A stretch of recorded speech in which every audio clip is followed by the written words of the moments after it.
malam hari ini kita akan melaksanakan ibadah seperti PD pada biasanya.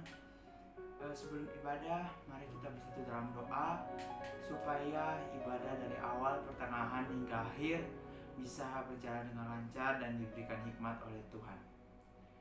Mari kita bersatu di dalam doa. Ya Allah Bapa yang bertata di dalam kerajaan surga, itu dalam nama Tuhan Yesus Kristus Bapa. Pada malam hari ini Bapa, kami Bapa, hamba-Mu Bapa ingin menyembah, memuji, memuliakan nama-Mu Bapa. Bapa, kami minta Engkau hadir di sini Bapa, Engkau menuntun kami Bapa dalam membaca maupun memuji, memuliakan nama-Mu Bapa. Engkau tuntun kami Bapa agar setiap mungkin firman juga Bapa, Engkau berkati kami Bapa agar setiap pujian juga ini bisa menjadi rupa yang harum di hadapan-Mu Bapa. Terima kasih Bapa, terima kasih Yesus, Engkau berkati ibadah kami dari awal, pertengahan hingga akhir Bapa.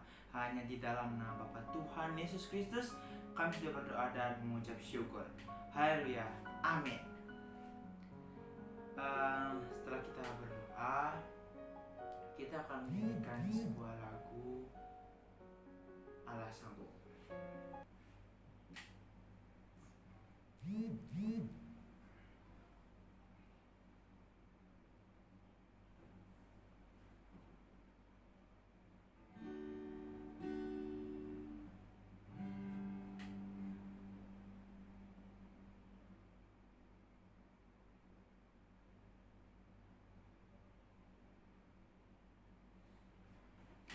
Doa kapan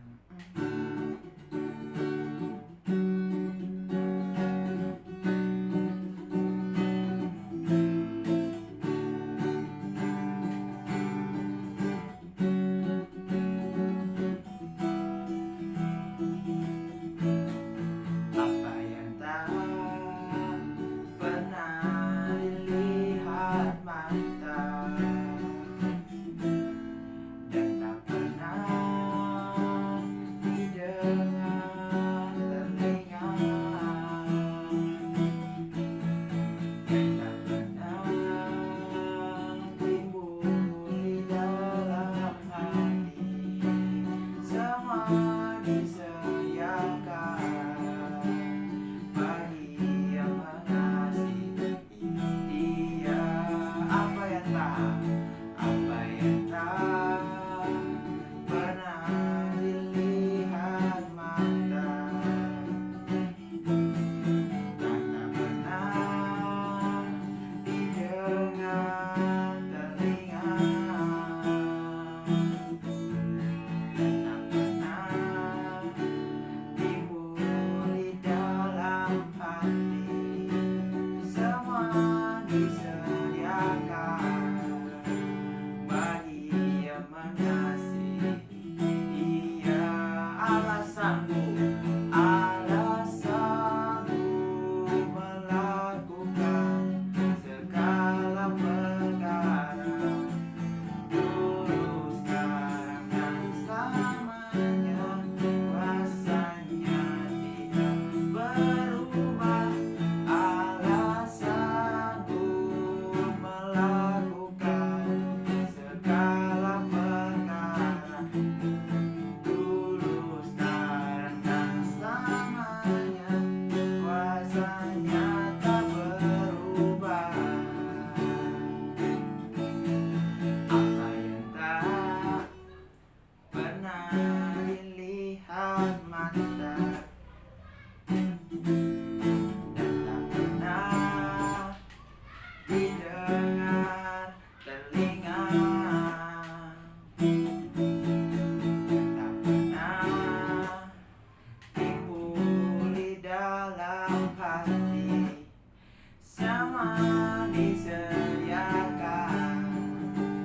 bagi yang mengasihi Dia. Allah sanggup melakukan segala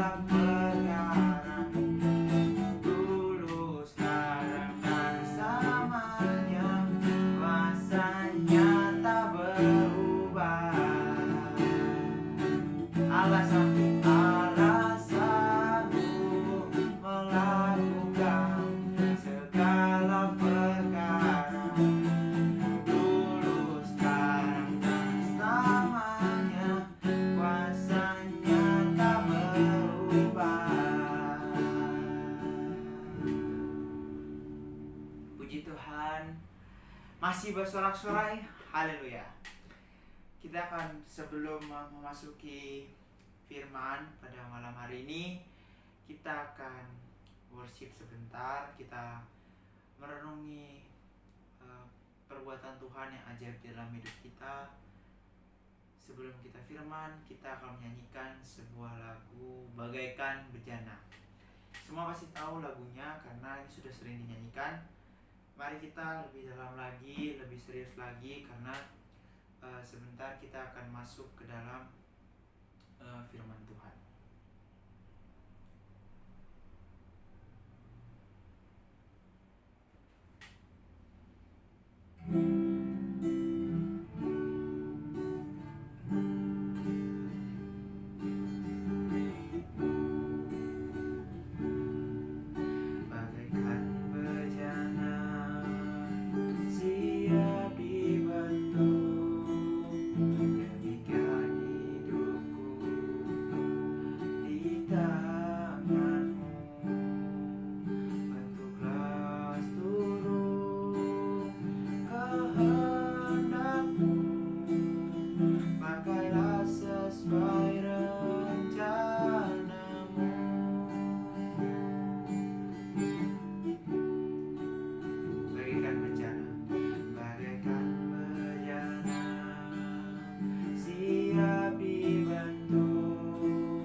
Kita bersatu di dalam doa.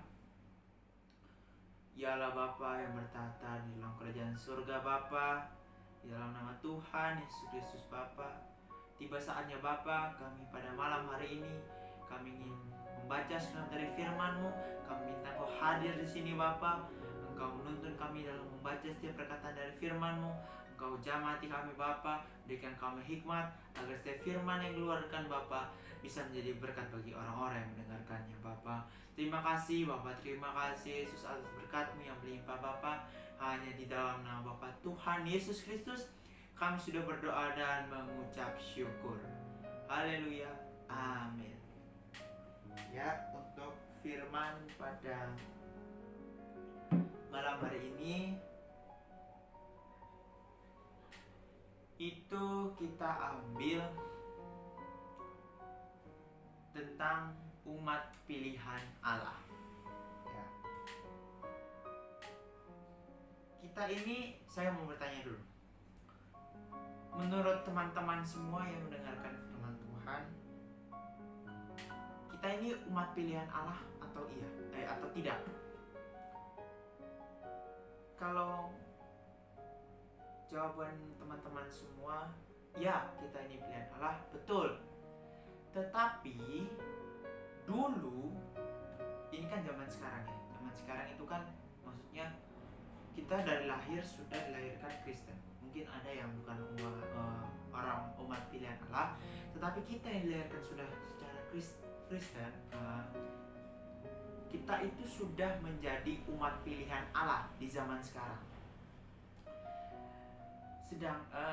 Sebelum Kristus dulu turun ke dunia, sebelum Kristus dilahirkan, sebelum Kristus disalib, dulu itu yang dikatakan umat pilihan Allah hanya bangsa Israel. Jadi selain bangsa Israel, bangsa Mesir, bangsa yang lainnya, itu mereka bukan umat pilihan Allah. Nah, tetapi pada zaman sekarang, yang tadi saya sudah jelaskan, kita sekarang itu menjadi umat pilihan Allah sudah dari lahir. Ya, makanya kita sekarang beruntung bahwa kita dilahirkan di zaman sekarang ini. Di dalam 1 Petrus, saya akan baca 1 Petrus 2 ayat yang ke-9.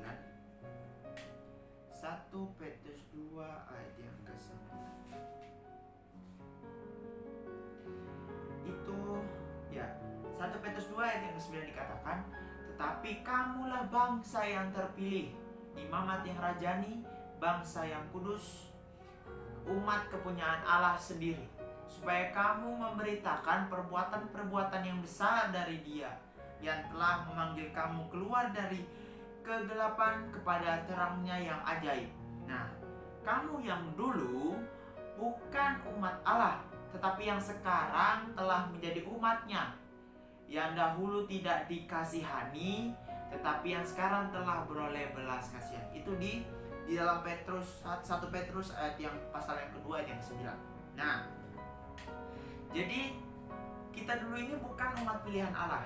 Zaman dahulu tuh bangsa Mesir itu bukan umat pilihan Allah, hanya bangsa Israel. Nah, tetapi sejak kita percaya sama Tuhan Yesus, kita benar-benar berserah kepada Tuhan Yesus, disitulah kita menjadi umat pilihan Allah. Nah, di sini ada 3 poin yang perlu saya jelaskan. Yang pertama itu adalah kehendak atau pilihan Allah. Itu yang pertama, itu bisa dicatat. Yang kedua adalah kasih Allah. Yang ketiga adalah perjanjian. Nah, ini nih sangat menarik sekali nih. Kita akan kupas tuntas tentang umat pilihan Allah. Gimana sih kasih Allah kepada kita umat pilihan Allah? Bagaimana Tuhan berjanji, bagaimana Tuhan memilih, dan itu pilihan Allah. Kita akan kupas tuntas sekarang ya. Kita akan baca itu di Ulangan 7 ayat 6. Kita akan baca Ulangan yang ke-7 ayat yang ke-6. Ulangan yang ke-7 ayat yang ke-6. Sebab engkaulah umat yang kudus bagi Tuhan Allahmu.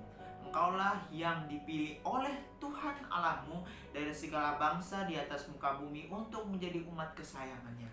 Nah, ini nih di dalam poin yang pertama, ya itu tadi judulnya kehendak atau pilihan Allah. Nah, ini di firman yang pertama pun sudah dijelaskan bahwa kita ini adalah engkaulah yang dipilih oleh Tuhan Allahmu. Jadi Tuhan memilih kita sebagai umat yang terpilih. Nah, ini ada satu ayat lagi. Efesus 1 ayat 4. Efesus itu di perjanjian baru. Kita akan baca Efesus 1 ayat yang keempat.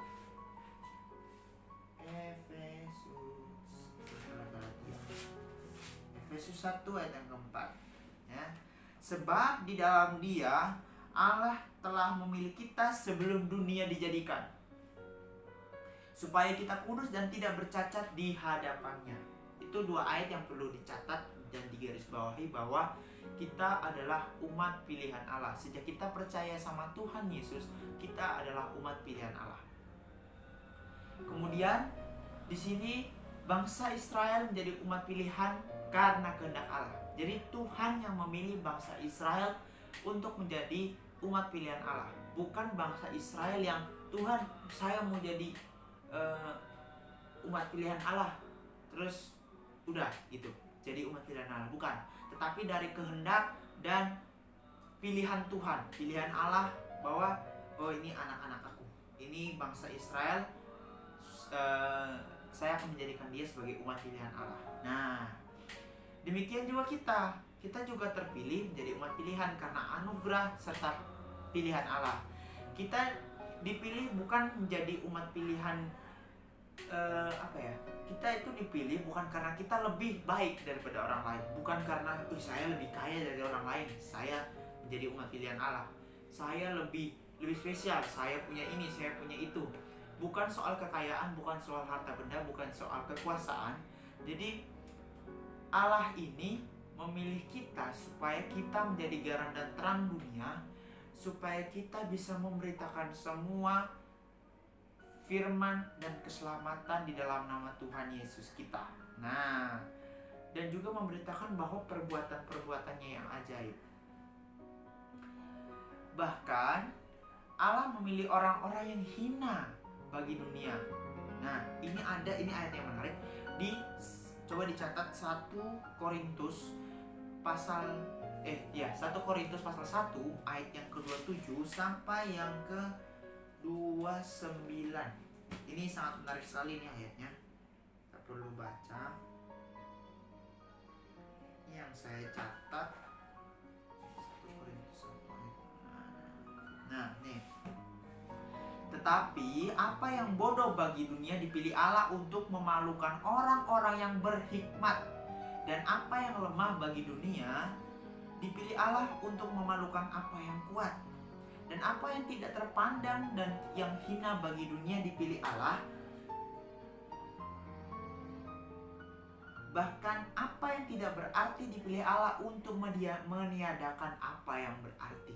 Jadi bukan karena saya punya apa, bukan, tetapi Tuhan yang melihat, ini anak saya, anak yang baik-baik. Tuhan memilih dia supaya bisa menjadi garam dan terang dunia dan bisa memberi contoh yang baik. Nah, supaya jangan ada seorang manusia pun yang memegahkan diri di hadapan Allah. Jadi itulah makanya dibilang kita tuh nggak boleh sombong, kita nggak boleh tinggi hati, kita harus seperti padi, semakin naik semakin berunduk, semakin naik semakin berisi. Nah, itu salah satu contoh ayatnya.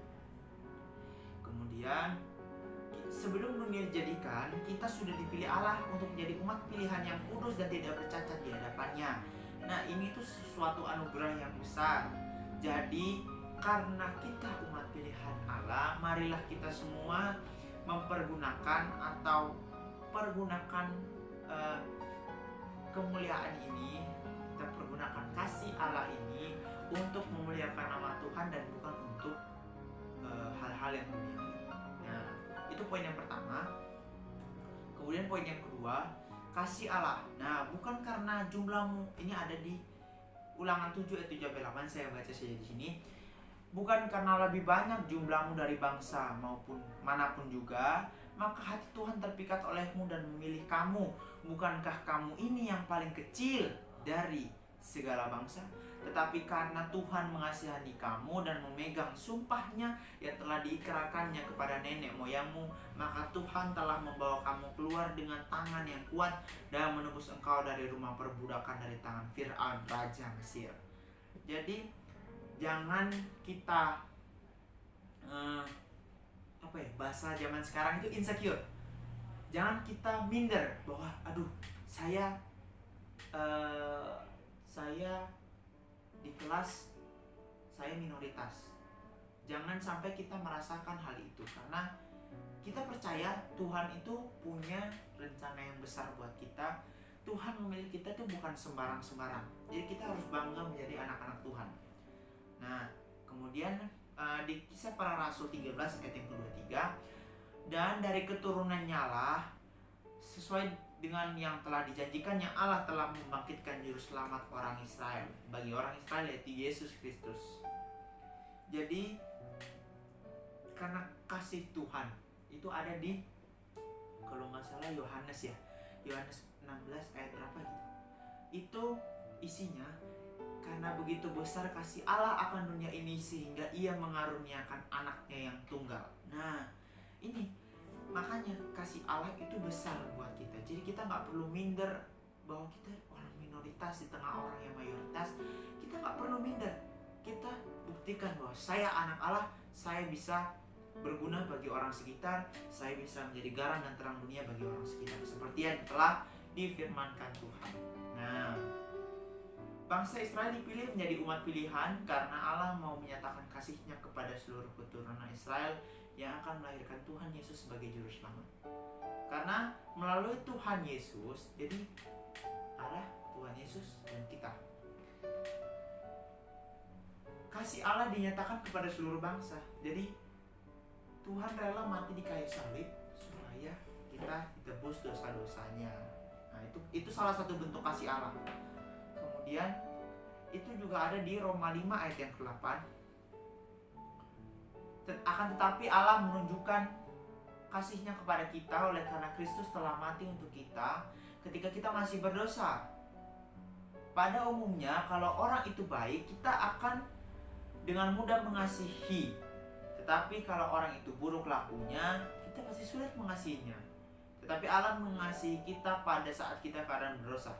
Jadi kita sebagai umat pilihan Allah, meskipun kita dalam keadaan berdosa, dalam keadaan terpuruk, dalam keadaan khawatir, dalam keadaan senang, dalam keadaan susah, dalam segala keadaan, itu ingat bahwa Allah tetap mengasihi kita, Allah tetap mempunyai kasih bagi kita. Nah, kemudian karena Allah itu saking besarnya kasih-Nya kepada kita, sampai Dia itu mengaruniakan anaknya yang tunggal supaya bisa menembus dosa kita. Nah, itu salah satu bentuk kasih Allah yang tadi sudah saya bilang bahwa itu salah satu bentuk kasih Allah. Kemudian yang ketiga itu perjanjian. Nah, ada di Ulangan 7 ayat yang ke-9. Sebab itu haruslah kau ketahui bahwa Tuhan Allahmu dialah Allah yang setia, yang memegang perjanjian dan kasih setianya terhadap orang yang kasih kepadanya dan berpegang pada perintahnya sampai kepada beribu-ribu keturunan. Ada lagi Galatia 3 ayat yang ke-29. Dan jikalau kamu adalah milik Kristus, maka kamu juga adalah keturunan Abraham dan berhak menerima janji Allah.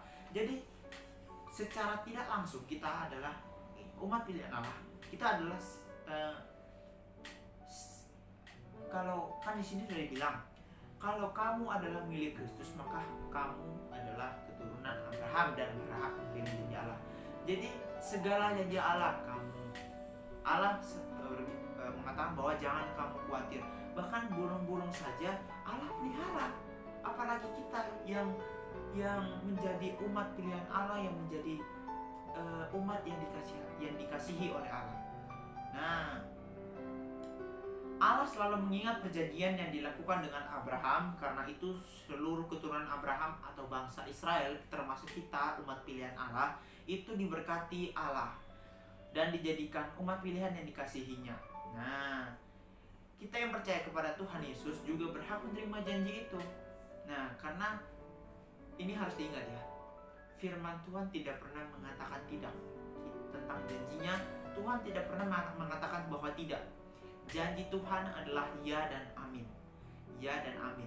Sekarang 1 tahun lagi, 2 tahun lagi, 3 tahun, bahkan mungkin belasan tahun lagi, tapi Tuhan akan tetap memberikan janjinya. Tapi tidak pernah Tuhan berkata tidak. Janji Tuhan itu iya dan amin. Itu yang perlu dicatat. Nah, karena itu kita perlu memegang erat-erat janji Allah yang tertulis dalam kitab. Percayalah bahwa Allah akan menggenapi janjinya itu tepat pada waktunya. Jadi Tuhan punya waktu, Tuhan punya rencana yang terbaik buat kita. Mungkin kalian pernah berpikir bahwa, aduh, saya kok begini ya? Kok kenapa saya udah ambil yang ini, tapi saya tidak ada berkat di sini? Mungkin Tuhan punya rencana yang lain. Mungkin aja nanti kamu dapat berkat dari orang yang tidak dikenal. Orang itu Tuhan bisa menggunakan siapa saja untuk memberikan berkatnya bagi kita semua. Nah, jadi kita harus percaya bahwa Allah tidak pernah ingkar janji. Ya, yang perlu dicatat tadi adalah janji Tuhan itu ya dan amin. Tidak ada, Tuhan tidak pernah mengatakan tidak. Jadi bangsa Israel dan kita itu yang menjadi umat pilihan Allah karena kehendak atau pilihan Allah, karena kasih Allah dan karena perjanjian Allah dengan Abraham. Kita bisa dikasihi Allah dari dulu sampai sekarang, bahkan sampai selama-lamanya, sampai Tuhan Yesus datang yang kedua kalinya. Amin. Ya, firman Tuhan tentang itu pada malam hari ini. Kita akan berdoa untuk mengakhiri ibadah pada malam hari ini. Mari kita bersatu di dalam doa. Ya Allah Bapa yang bertahta di dalam kerajaan surga, yaitu dalam nama Tuhan Yesus Kristus Bapa, pada malam hari ini Bapa, kami telah selesai membaca senang dari firman-Mu Bapa. Kami minta Engkau tuntun kami dalam melaksanakan apa yang Kau katakan kepada kami Bapa. Kami butuh tuntunan-Mu Bapa, agar setiap firman yang telah diberitakan bisa kami lakukan dengan baik dan benar. Karena tanpa Engkau Bapa, kami tidak bisa melakukan apa-apa. Kami hanya hamba Bapa. Terima kasih Bapak, terima kasih Yesus. Juga Bapak, Engkau berkati orang-orang yang mendengarkan isi dari firman-Mu Bapak. Engkau berkati mereka, berikan mereka kelancaran dalam kehidupan Bapak. Terima kasih Bapak, terima kasih Yesus. Hanya di dalam nama Bapak Tuhan Yesus Kristus kami sudah berdoa dan mengucap syukur. Haleluya, amin. Terima kasih sudah menonton. Pokoknya terima kasih. Tuhan Yesus memberkati.